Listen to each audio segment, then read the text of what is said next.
Hello viewers and welcome back to my YouTube channel. As you can see, I'm wearing Deadpool. I just got back from seeing the Hitman's Wife's Bodyguard, so I'm going to give you a little non-spoiler review since this is day number 2 that it's been out. Overall, I liked the film. I thought it was incredible.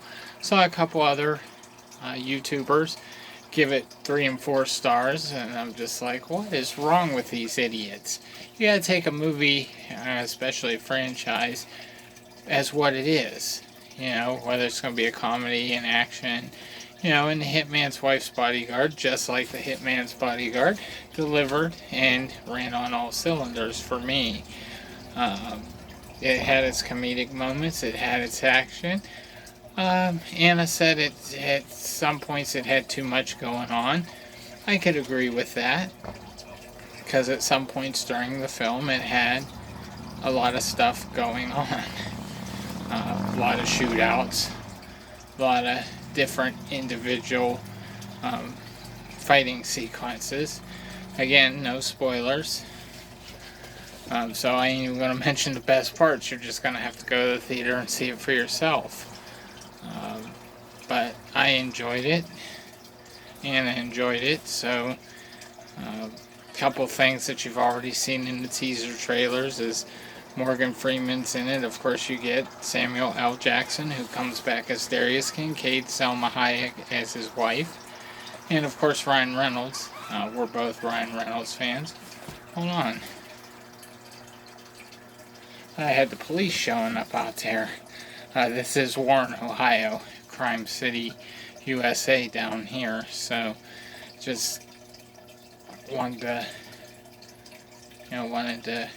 go ahead and take a look. And if you haven't already, please hit the subscribe and hit that notification bell, so anytime I upload new videos, you can see it. Now, ultimately, on a scale of 1 to 10, I give it an 8 overall. I give it a 10 in the action. Comedic timing, never missed. So, give that a 9. And there's some other things, some little bits of surprises that will definitely keep you on the edge of your seat. If you like the Hitman's Bodyguard, see the Hitman's Wife's Bodyguard. It's a continuation of the story. 4 years later. Now, it was supposed to come out last year, and of course, with all that's going on and the misguidedness of our president, we didn't get it last year, and we also didn't get Ghostbusters Afterlife either. It was supposed to come out last year. So, yeah, definitely go see the Hitman's Bodyguard, and make sure if you're going to a theater,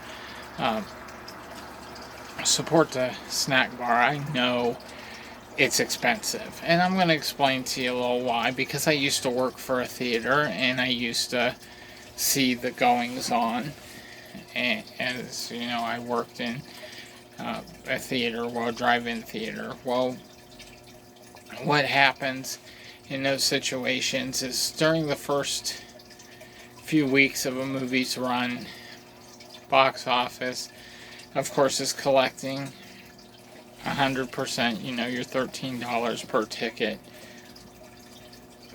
$12, whatever it is, and we gladly pay it to see the movie. But you got to realize the movie theater gets about 80 to 85% of that taken from the box office by the movie companies, who want to make their essential nut back on their picture.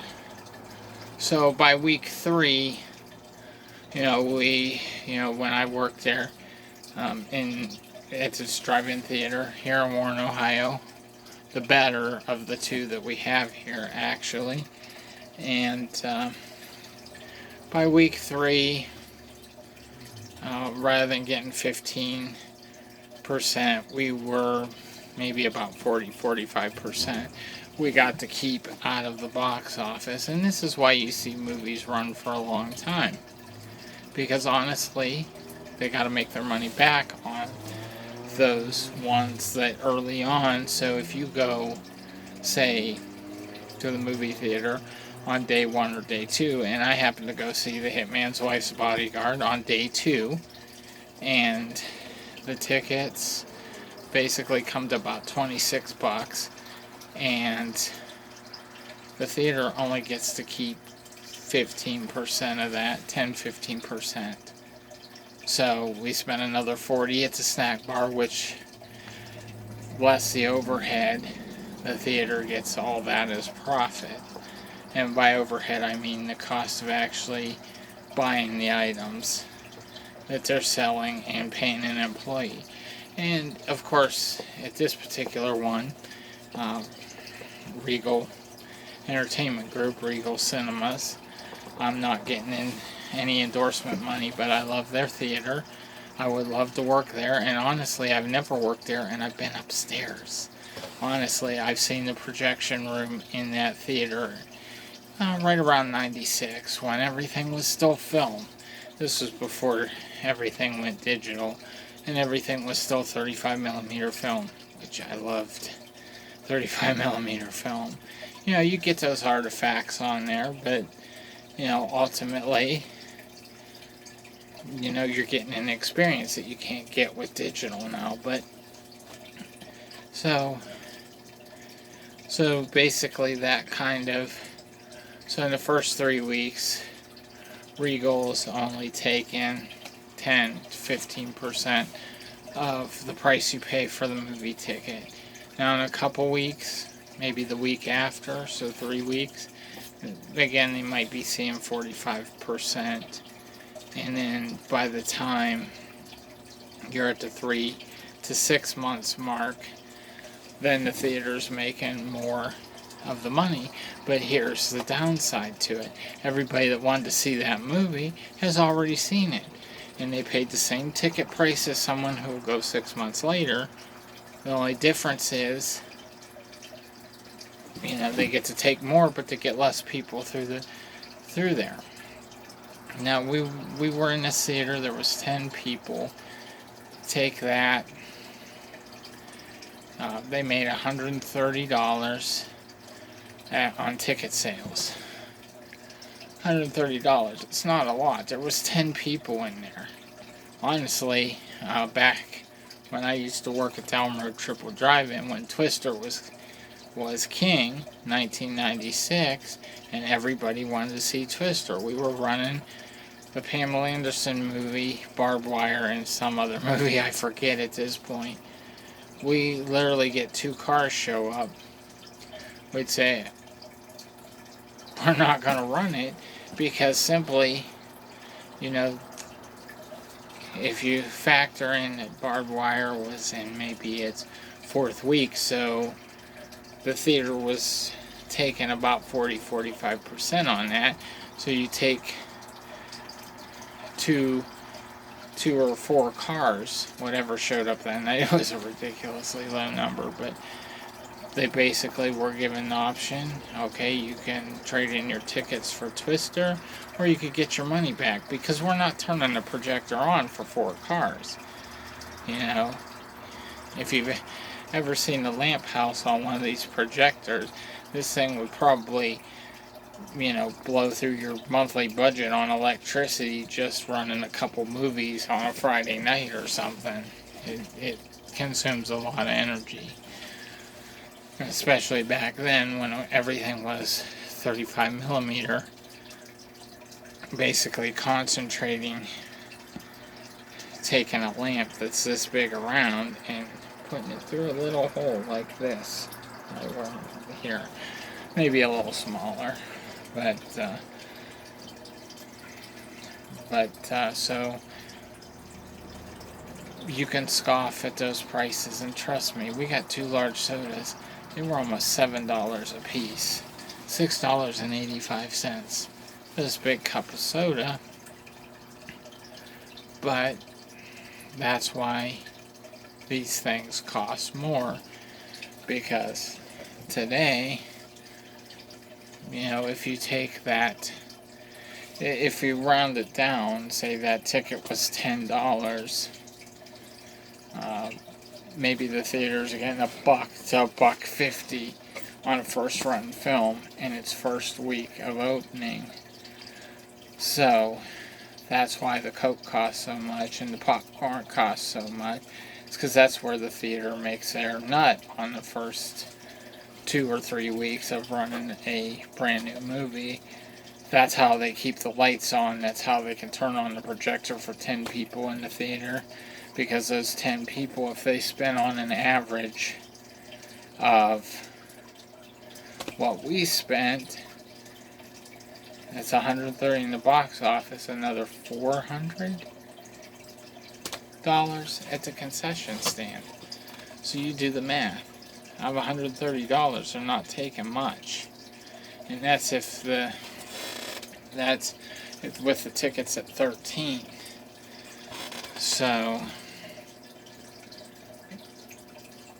that's basically how they make their money. And a lot of these theaters, not even that long ago, 7 years ago, were told by Hollywood, convert or die. Convert or die. Basically go digital or go dark. And that little exercise cost a lot of theaters. Because again, when you think that they're taking, get a new movie, let's say, any movie, especially like where I used to work, which is a seasonal business, and you figure you only really got, May, end of May, June, July, August, and maybe the first part of September to mid-September to run, and then you're basically told by Hollywood, you got to, now keep in mind, a digital projection system in 2014. You take the 3 screens that they have. When I worked there was only 2, but you take the 3 screens and you maybe plop a digital projector in for each screen. Talking with the projector, with everything that goes with it, the media server and all this other stuff, you're talking $7,000 per screen. So you're talking $21,000 for the digital conversion that they did in 2015. $21,000 for a seasonal business. I'm no math expert, but I bet you they took out some part of that in loans to basically get that done. And it's only so they could keep it open. And when I worked there, it was maybe in business 50 years maybe. And now you take it and it's been open for close to 75 years. And the couple that runs it now is a 3rd generation. So the guy I worked for, his name was Bob, he passed away in 2017, which is one thing I found out when I tried to go back to work there and didn't get the job. The current owner told me that Bob passed away in 2017. Now, I don't like to besmirch a dead man's name, but he sucked as a boss. He was a nice guy if you were a customer, but if you were a boss, he treated you like, not total crap, but, I don't think he treated me very fairly, but again, I was 26 years old. Just a young kid trying to do a job for him, and it was never good enough. Oh, it's not good enough. So, but anyway, back to The Hitman's Wife's Bodyguard. Great movie, go and see it. If you were a fan of the first, you'll love the second. Definitely some twist. Again, no spoilers here, because you're just going to have to see it for yourself, but I think it's good. I'm giving it 8 out of 10 stars. So you YouTubers, you know who you are, that rated it 3 and 4 out of 10, you guys suck. Because we definitely didn't watch the same movie. Honestly, we didn't. I don't know what you were looking at, but, you know, I almost was debating about whether or not to see it based on your reviews, guys, and you almost screwed it up, so. But, anyways, go see it.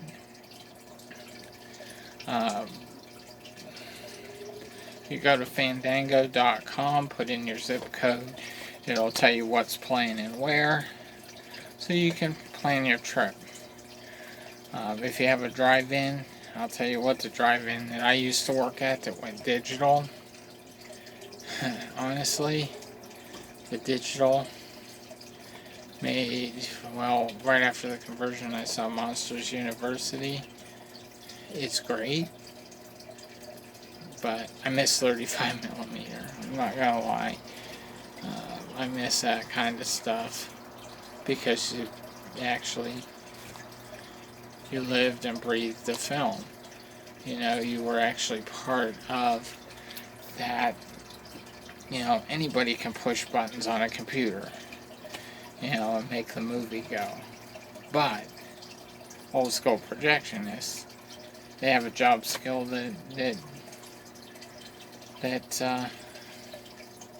is useless. I have a skill that's useless. But anyway, y'all have a great night. See the Hitman's Wife's Bodyguard. And thanks for watching. Again, hit the subscribe button and the notification bell, and you'll get notified when I upload new videos. And you all have a great night.